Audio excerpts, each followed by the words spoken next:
वर्षों से परिवारवाद के आरोप झेल रही कांग्रेस में अपने परिवार की खास सदस्य और कांग्रेस की जनरल सेक्रेटरी प्रियंका गांधी को वायनाड से मैदान में उतारने की घोषणा की।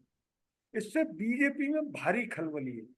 विश्लेषक इसे दक्षिण में कांग्रेस की बीजेपी के साथ मुकाबले की मुकम्मल रणनीति बता रहे हैं और उत्तर में राहुल गांधी फ्री होकर सीधे मोदी से मुकाबला करेंगे। इस सब पर बात करने के लिए केरल के मूल निवासी सनी सेबेस्टियन, जो द हिंदू के वर्षों ब्यूरो चीफ रहे हैं, और राजस्थान पत्रिका के पूर्व संपादक और प्रख्यात राजनीतिक विश्लेषक गोविंद चतुर्वेदी जी हमें बताएंगे कि इस पूरे राजनीतिक प्रहसन का क्या असर होगा और बीजेपी में क्यों खलबली और बीजेपी क्यों इसमें एकदम से रक्षात्मक मुद्रा में दिख रही है। तो हम पहला सवाल सनी जी से करेंगे। वायनाड से प्रियंका की उम्मीदवारी पर बीजेपी ने चिरपरिचित अंदाज में अपना रिएक्शन दिया है। क्या ये माना जा सकता है कि दक्षिण में प्रियंका की उपस्थिति बीजेपी के विस्तार को थाम देगी?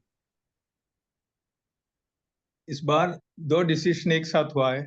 तो राहुल गांधी अपना जो दोनों सीट में जीतने के बाद कौन सा सीट टिकने का है, तो रायबरेली के लिए डिसीजन हुआ है। उसके साथ वायनाड छोड़ने का, प्लस वायनाड से कौन इलेक्शन लड़ेंगे, ये सारे डिसीजन एक साथ हुआ।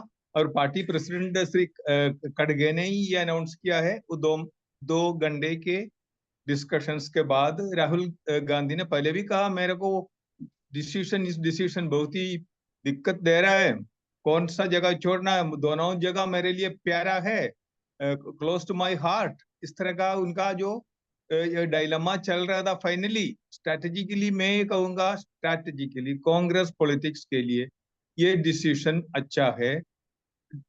इस तरह यही करना चाहिए था कांग्रेस को, क्योंकि अभी यूपी उत्तर प्रदेश के परफॉर्मेंस के बाद यूपी में काफी पोटेंशियल इंडिया अलायंस के लिए दिख रहे हैं इस कॉन्टेक्स्ट में। और अच्छा रिस्पॉन्स राहुल गांधी को मिलने के बाद अपोलॉजी के साथ या प्यार से उन्होंने गुड बाय कर दिया वायनाड से।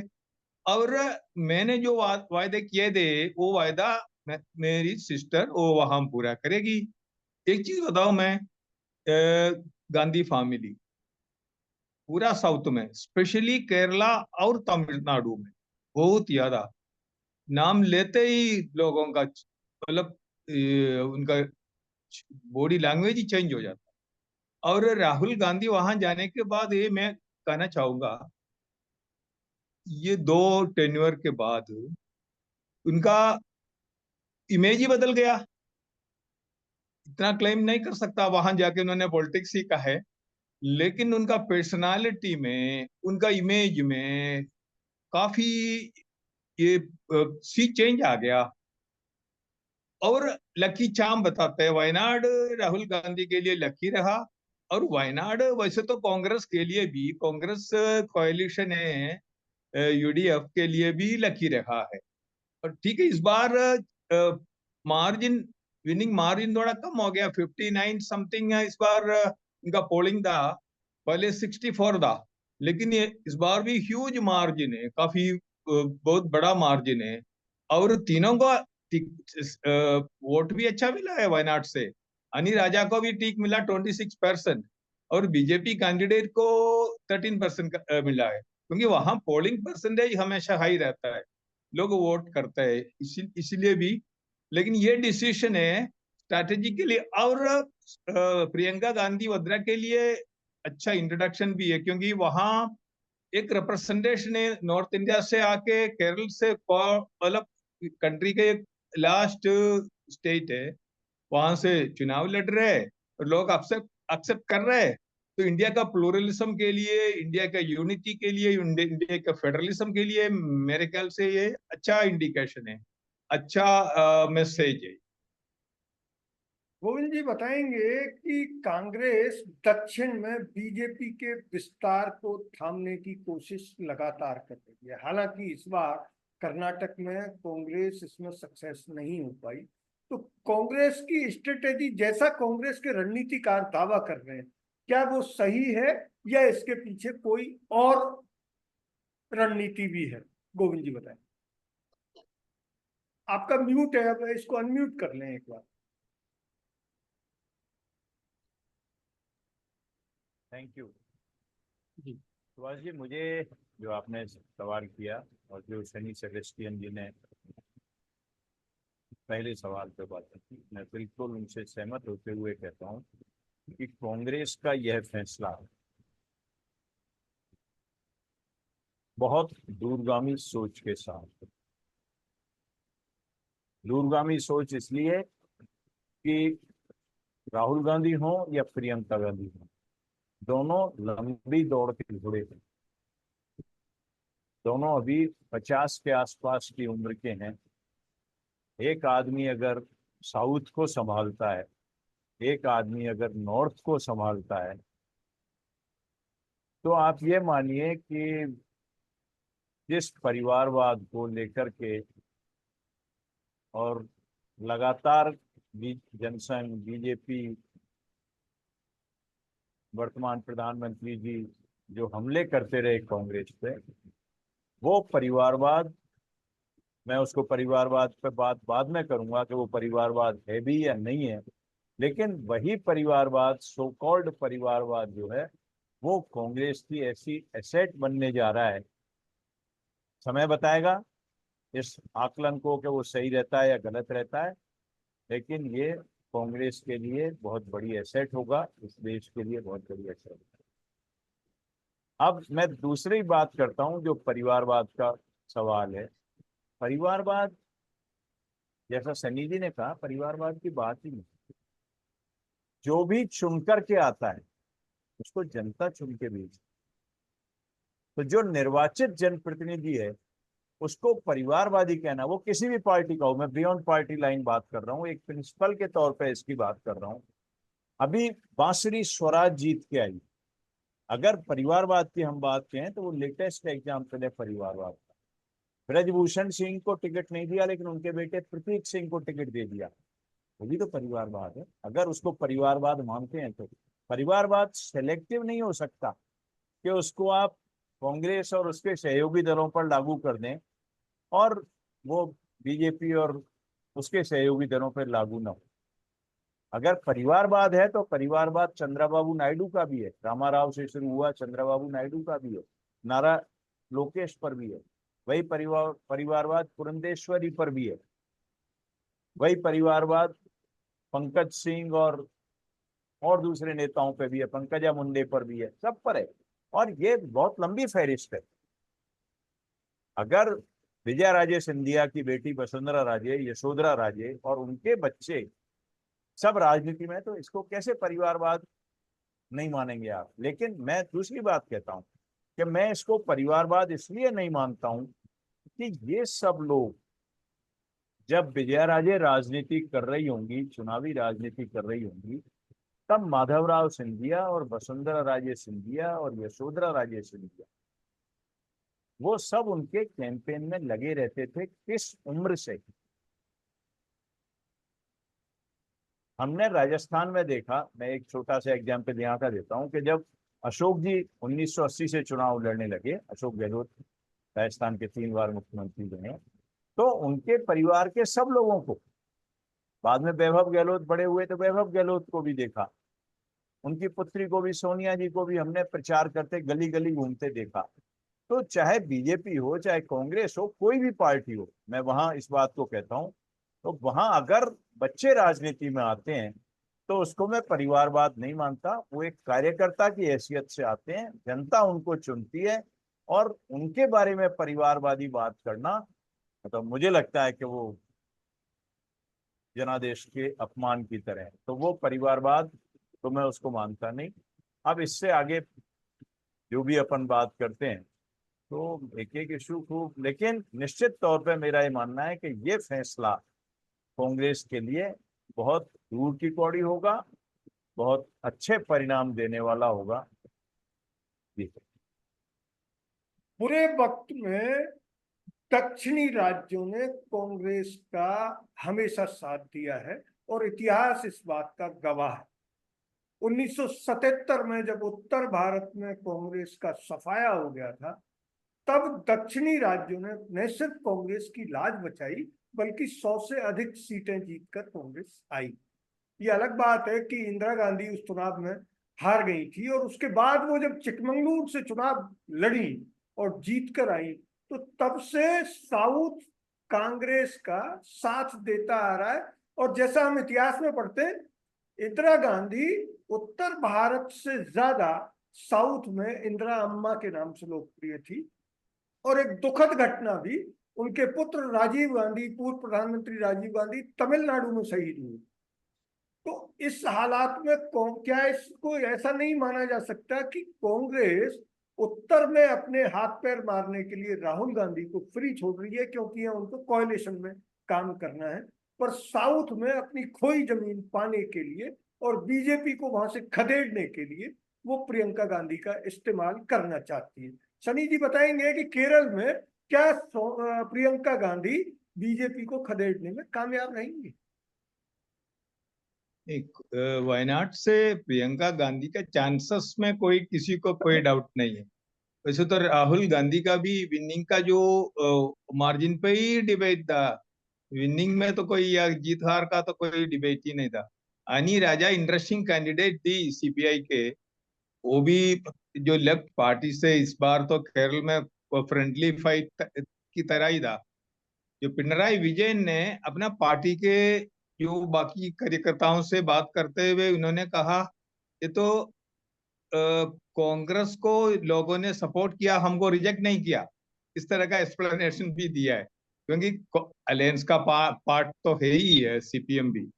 वहां तो इस तरह का फाइट रहा।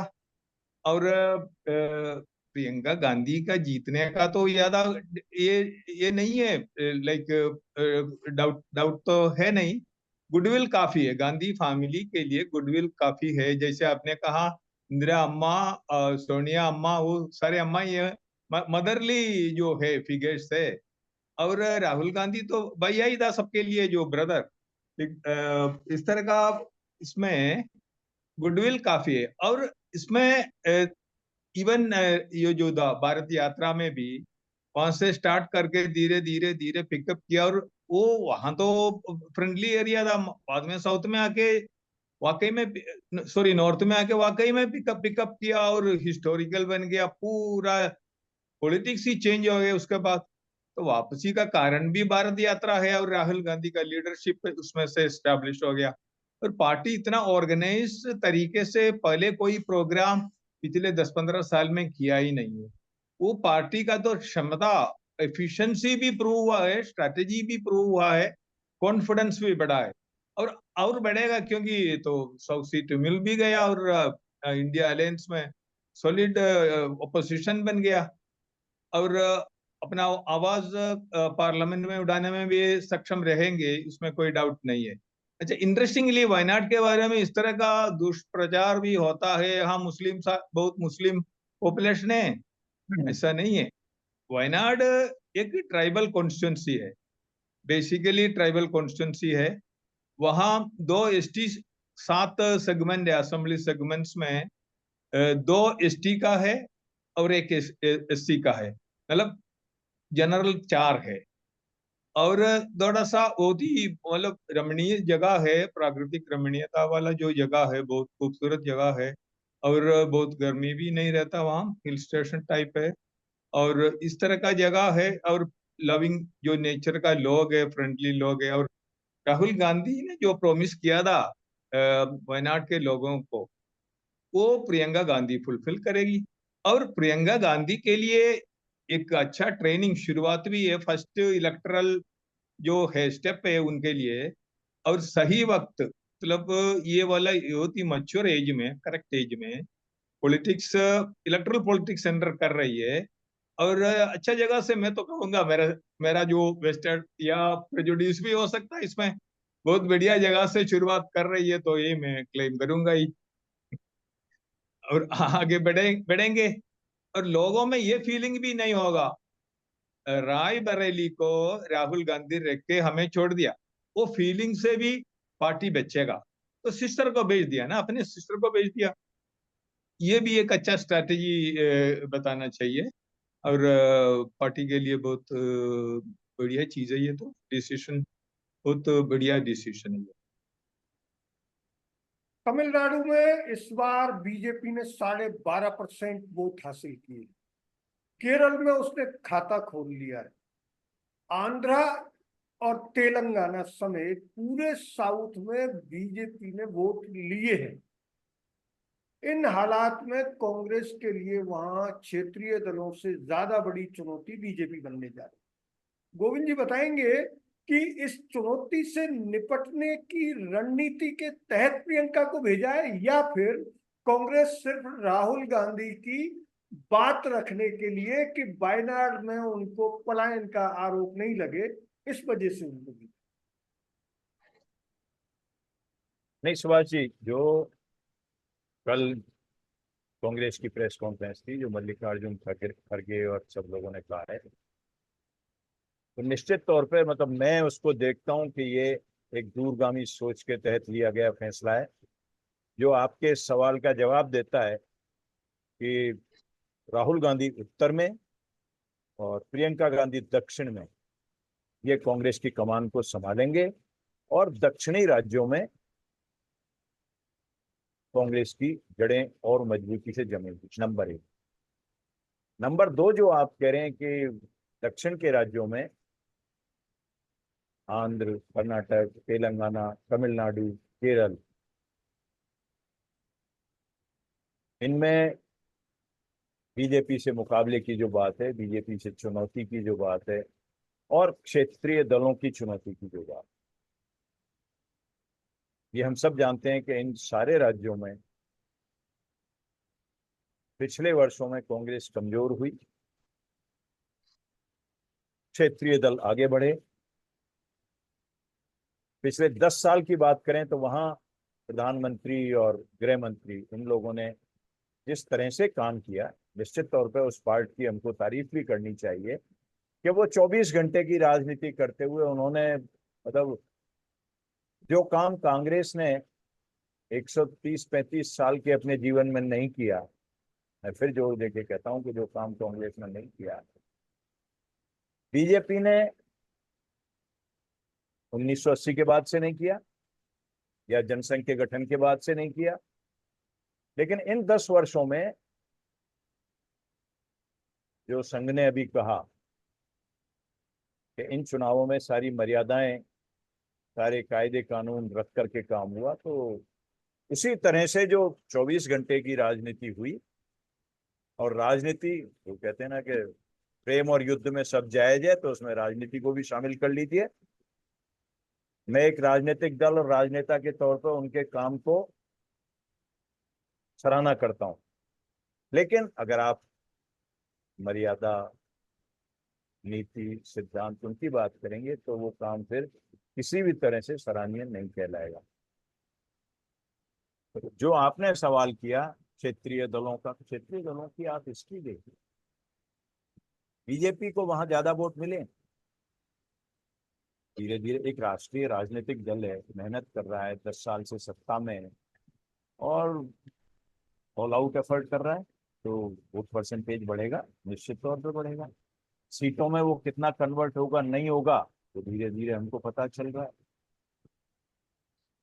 तमिलनाडु में आप देखिए, तमिलनाडु में बीजेपी क्यों नहीं पैर जमा पा रही, कि वहां जो क्षेत्रीय दल 2 थे, उनमें से एक जो सब प्रभावी है डीएमके, करुणानिधि, और उनके बाद उनके पुत्र स्टालिन, अब तीसरी जनरेशन वहां भी आ गई।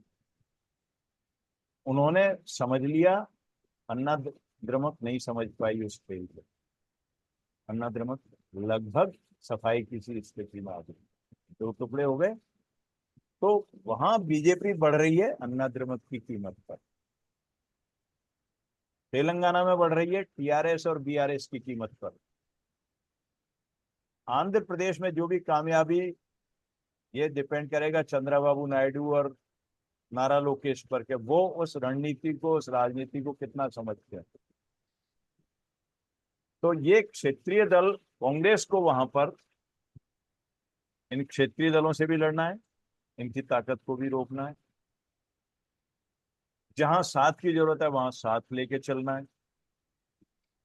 और बीजेपी, मतलब मैं नहीं कहता, जो सारे उदाहरण दिखते हैं सामने वो हम देख रहे हैं कि वो कांग्रेस सहयोगी दलों के लिए, अगर एक लाइन में मैं इसको कोट अनकोट करते हुए समाप्त करूं, तो कांग्रेस सहयोगी दलों के साथ इतना घुल मिल जाती है कि वो अपने आप को खत्म कर लेती है, लेकिन सहयोगी दलों को आगे बढ़ने से नहीं रोकती। और भारतीय जनता पार्टी बहुत साफ तौर पर वो सहयोगी दलों से ऐसा करती है कि सहयोगी दलों को अपने में आत्मसात कर लेती है या उनको जीरो कर देती है। महाराष्ट्र में शिवसेना को देख लीजिए, 2 धड़े हुए। महाराष्ट्र में एनसीपी को देख लीजिए, 2 धड़े कर दिए। महाराष्ट्र में पहली बार महायुति को महाविकास आघाड़ी ने अगर टक्कर दी और महाराष्ट्र में बीजेपी और महायुति की सीटें कम आई, तो इसी वजह से कि महाविकास आघाड़ी वहां पर मिलकर के चुनाव लड़े। शिवसेना और कांग्रेस, बहुत लोग आश्चर्य करते हैं, आप भी करते हैं, मैं भी करता हूं, सब करते होंगे, कि शिवसेना का कांग्रेस से कोई मेल ही नहीं है, दोनों अलग अलग। लेकिन एक जगह जाकर के एक सोच को देखिए आपके देश के लिए नुकसान की कीमत पे, कि देश का नुकसान ना हो, यही इन लोगों ने कहा। लोकतंत्र का को बचना चाहिए, संविधान को बचना चाहिए। जो स्थितियां थी उनको देख करके हम अगर आगे चलें तो, और आप थोड़ा सा याद करके पीछे देखिए, लाल कृष्ण आडवाणी सबसे पहला या पहले राजनेता थे, लाल कृष्ण आडवाणी, जिन्होंने 8-10 साल पहले देश को आगाह किया था कि परिस्थितियां बहुत अच्छी नहीं है, देश आपातकाल की तरफ जा रहा है। और आज आकर के ये सब नेता उस पर बोले, तो कुल मिलाकर के दक्षिण में बीजेपी से मुकाबला निश्चित तौर पर होगा। क्षेत्रीय दलों पर निर्भर करता है कि वो कितनी समझ से वहां काम लेते हैं। अगर वो समझदारी से, इसको राजनीतिक समझदारी उनके खुद के लिए है, टीआरएस और टीआरएस साफ हो गए ना अब इस चुनाव में। वाईएसआर कांग्रेस देख लीजिए आप, पिछली बार सत्ता में थी, इस बार कितनी सीट हुई। तो मैं उसको एक लाइन में इस तौर पे देखता हूँ कि वहां खूब अच्छी मेहनत होगी और नतीजे आने वाला समय बताए। प्रियंका गांधी के लोकसभा में प्रवेश से अंदर खाने बीजेपी में खलबल। और हमने दिल्ली में कुछ बीजेपी लीडर्स से जब बात की तो उन्होंने अनऑफिशियल ये कहा कि राहुल गांधी के मुकाबले प्रियंका का लोकसभा में आ जाना प्रधानमंत्री नरेंद्र मोदी की विभाजनकारी विघटनकारी राजनीति का सीधा जवाब होगा, क्योंकि प्रियंका राहुल के मुकाबले ज्यादा सीधे तरीके से हमला करती हैं और उनकी हिंदी की समझ और हिंदी की भाषा भी प्रधानमंत्री नरेंद्र मोदी से ज्यादा उत्कृष्ट है। तो लोकसभा में इसका क्या असर होगा और क्या प्रधानमंत्री के जो प्रभावशाली भाषण होते हैं उन पर क्या असर आएगा, सनी जी बताइए। यह जानबूझ के या अदरवाइज प्रियंका गांधी का जो प्रोफाइल है इंदिरा जी से मिलता जुलता है। फ्रॉम ए डिस्टेंस आप देखेगा तो उनका याद आता है, मतलब प्रियंका को देखे ये इंदिरा जी का याद आता है कईयों में। और ऑलरेडी इनका जो कम्युनिकेशन स्किल्स है काफी अप्रिशिएट भी हुआ है। भाषण पॉपुलर भाषण है इनका। राहुल गांधी का तो काफी इम्प्रूव हुआ है ओवर ए पीरियड, काफी मैच्योरिटी भी आ गया उसमें कम्युनिकेशन, लेकिन वो कम कम बोलते हैं, 10 मिनट 12 मिनट 15 मिनट इस तरह का है। प्रियंका गांधी स्टेज पर्सन्स काफी अच्छा है। और उनका जो मुस्कुराना, मतलब जो जो उसमें एक पर्सनालिटी में होना चाहिए, लोगों के एक्सपेक्टेशन में है, वो सब है उनमें। और ऑलरेडी आप देखो केरला में ये जो जर्नलिज्म बड़ा फास्ट होता है, और ऑलरेडी कोई चैनल ने सर्वे की और उसमें उनका जो पॉपुलैरिटी 63% आ गया प्रियंका गांधी के लिए। और जो कार्यकर्ता और पब्लिक बोल रहे हैं तो राहुल गांधी से ज्यादा मार्जिन देंगे हम, वायनाड के लोग अभी इस तरह का उनसे इंटरव्यू वगैरह कर रहा था न्यूज चैनल्स वहां का, और इस तरह का कहना था उनका, राहुल गांधी से ज्यादा मार्जिन देने का कोशिश करेंगे। ये तो क्लेम है, देखते हैं अभी कितना है। लेकिन तो एलडीएफ ने कहा हम फील्ड जो कैंडिडेट को फील्ड करेंगे, ऐसा नहीं है कोई वॉकओवर मिलेगा, क्योंकि उनका कहना है बीजेपी को वोट परसेंटेज ज्यादा मिलेगा, वोट ज्यादा मिलेगा अगर हम नहीं लड़ते तो। इसका मतलब ऐसा नहीं है कोई ये प्रियंका के खिलाफ है, लेकिन उनका आर्ग्यूमेंट ये है बीजेपी को अगर हम नहीं है तो बीजेपी को परसेंटेज ज्यादा मिलेगा। इस बार 13% मिला है, 1,35,000 जिस तरह का है उनका पोलिंग।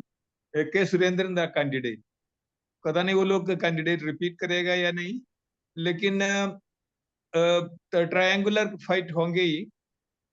और लोग पब्लिक तो बहुत एक्साइटेड है वैसे, राहुल गांधी के रिप्लेसमेंट में लोग बड़ा एक्साइटेड है। लोकसभा में प्रधानमंत्री के भाषण न सिर्फ आग उगलू होते हैं, बल्कि वो आंकड़ों की ऐसी कलाबाजी, हालांकि उनके आंकड़े सच के करीब नहीं होते, उनके तथ्य भी सच से बहुत दूर होते हैं, लेकिन उनके आग उगलू भाषण नई पीढ़ी को बड़ा सुहाते हैं। और हमने खुद 6 साल लोकसभा कवर करने के दौरान ये देखा कि विपक्षी दलों के तमाम तर्कों को नेता, सदन के नेता के तौर पर प्रधानमंत्री नरेंद्र मोदी तहस नहस करते। तो गोविंद जी हमें बताएंगे कि उस हालात में प्रियंका गांधी की उपस्थिति प्रधानमंत्री नरेंद्र मोदी को कंट्रोल करेगी, क्योंकि उनके साथ एक माइलेज है कि वो महिला हैं और अभी तक बीजेपी ने उन पर राहुल गांधी जैसे हमले नहीं किए। तो लोकसभा में प्रधानमंत्री की परफॉर्मेंस इस पर प्रियंका गांधी की उपस्थिति से प्रभावित होगी, या फिर वो भी वैसे ही अपने आग उगलू भाषण जारी रखेंगे? गोविंद जी बताएं। देखिए सुभाष जी, प्रधानमंत्री जी की वाक्पटुता के बारे में कोई बहस ही नहीं है। वो निश्चित तौर पे जो आप कह रहे हैं वो उसी हिसाब से, और वो खुल करके बात करते हैं। और अभी जो आपने एक बात कही कि प्रियंका गांधी के बारे में, लेकिन पूरे गांधी परिवार के बारे में जनसंघ से लेकर के और भाजपा के अब तक के दौर में किसी नेता ने, वाजपेयी जी और आडवाणी जी के बारे में, दो के बारे में मैं अलग अपवाद रखूंगा कि उन्होंने बिलो द बेल्ट अटैक नहीं किए। अदरवाइज गांधी परिवार को किसी ने नहीं छोड़ा। जो नहीं कहा जाना चाहिए था राजनीतिक तौर पे, मैं कह सकता हूं एक पत्रकार के नाते कि वो सब बातें भी कही गई, लेकिन खैर वो उन्होंने उसको फेस किया, राजनीति में थे। और आपने अगर शुरुआती भाषण प्रियंका गांधी के और राहुल गांधी के सुने हो तो उन्होंने कहा कि हमारे फैमिली के लिए क्या नहीं कहा गया। और हर कांग्रेस वर्कर के हिसाब से तो जहां तक बात प्रधानमंत्री जी की वाक्पटुता की है वो अपनी जगह है, लेकिन मेरा मानना यह है कि न केवल राहुल गांधी और प्रियंका गांधी के लोकसभा में आने से उस पर रोक लगेगी, बल्कि उस पर रोक जनादेश और देश की जनता ने लगा। अगर बीजेपी को 300 से ज्यादा सीटें मिली होती, एनडीए को 400 से ज्यादा सीट मिली होती, तो स्थितियां अलग होती। जो 240 सीटों पर रुकने की बात है, उससे फिर एक अंकुश तो वहीं आ गया कि अब सरकार बीजेपी की नहीं है, अब सरकार एनडीए की। और भाजपा नेताओं को ये चीजें बहुत स्पष्ट दिख गई कि अब शायद उस तरह से काम नहीं होगा जो पिछले 10 वर्षों में। नंबर 1। और नंबर 2, इस सब के साथ जो गठबंधन इंडिया अलायंस के लोग हैं वो 234 चुन करके आए। आगे पीछे जो भी उपचुनाव होंगे वो संख्या घटेगी बढ़ेगी वो और पता चलेगा हमको, लेकिन 234 की संख्या, और उसमें फिर वहां भी इंडिया गठबंधन के नेताओं में वहां एक से एक धुरंधर नेता है। अखिलेश यादव को देखिए, पिछले सालों में अखिलेश यादव ने अपनी बहुत अलग जगह बनाई है, और ये भी अखिलेश यादव की पॉलिटिकल मैच्योरिटी का इंस्टांस मानता हूं मैं कि उन्होंने वहां की विधानसभा छोड़ी सीट और लोकसभा में रहने का फैसला किया। तो और इसका एक आगे जो अपन बात कर रहे हैं के आगाम आने वाली जो लोकसभा है वो कैसी होगी, प्रधानमंत्री का कैसा मूड होगा, बीजेपी का कैसा होगा, सत्ताधारी दल का कैसा होगा। पिछले 10 वर्षों में मुझे ध्यान नहीं कि संसद के कक्ष में भी संसदीय कार्य मंत्री, प्रधानमंत्री की तो बात छोड़िए और दूसरे बड़े मंत्रियों की बात छोड़िए, लेकिन किसी संसदीय कार्य मंत्री ने एक्सेप्ट जो रस्मी मीटिंग्स होती थी उनके अलावा किसी नेता से कहीं कोई बात की। ये जनादेश का जो एक वोट की ताकत की हम बात करते हैं ना, कि एक वोट की क्या ताकत है, वो उस एक वोट की ताकत ये है कि किरण रिजिजू जो पार्लियामेंट्री अफेयर्स मिनिस्टर बने, वो मल्लिकार्जुन खड़गे जो कांग्रेस के अध्यक्ष हैं, जो राज्यसभा में नेता हैं विपक्ष के, उनके घर गए, उनसे जाके मिले। यह संकेत अपने आप में काफी है यह समझने के लिए कि आने वाली लोकसभा में क्या दृश्य होंगे, क्या सीन होगा, क्या पिछले 10 साल दोहराए जाएंगे। एक लाइन में जवाब शायद नहीं, बहुत कुछ नियंत्रण में होकर के लोकसभा चले।